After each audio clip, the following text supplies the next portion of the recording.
कमला बहे जता बहिर सूला गाछ के डाँड़ पर लागैया झूला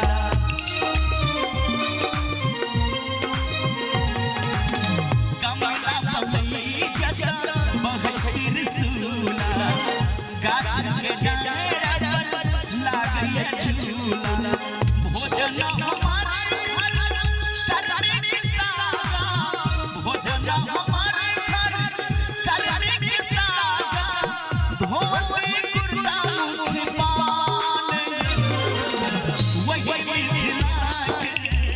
बासी वही मिथिला के बासी छी पागे हमरे पहचानियो यो भैया पागे हमरे पहचानियो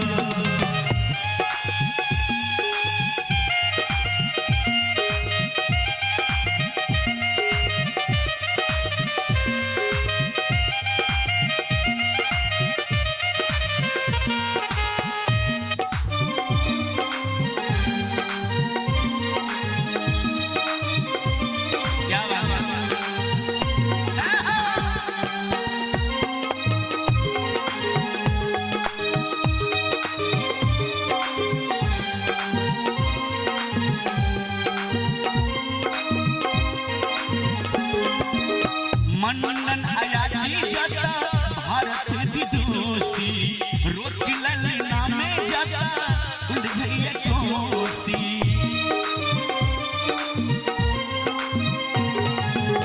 मनन अयाची जता भारत विदुषी रोक ललना में जता झलकिए कोसी गाय के पराते बाबा बुलावे गाय के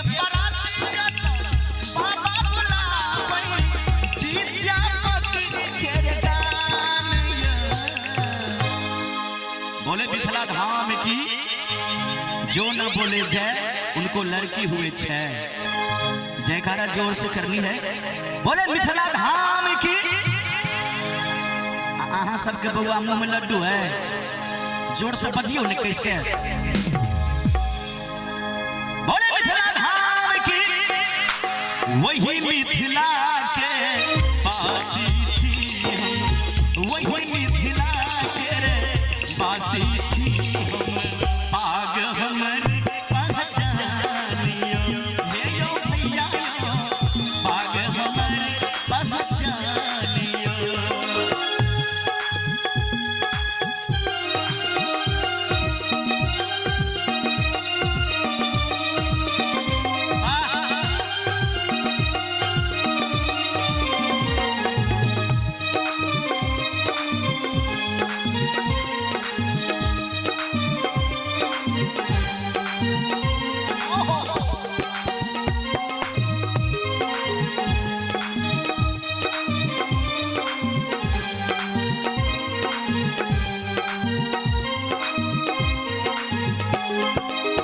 भोरे सूरज जब जाता सबके जगावे,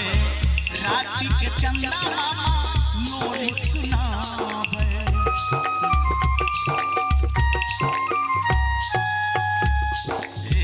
भोरे सूरज जब जाता सबके जगावे, राति के चंदा मामा सबके सुनावे। सामा चकेवा लगनी झिझिया, सामा चकेवा लगनी झिझिया,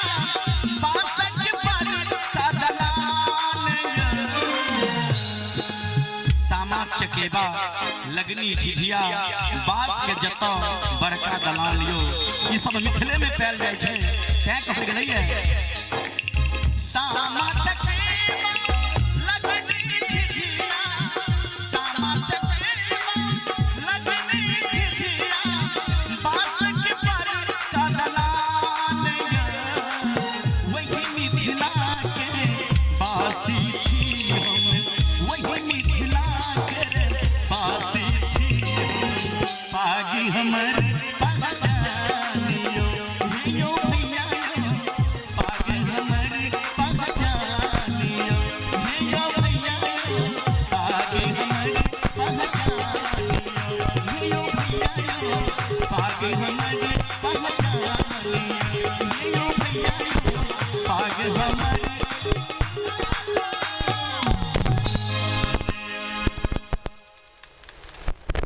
बोले मिथिला धाम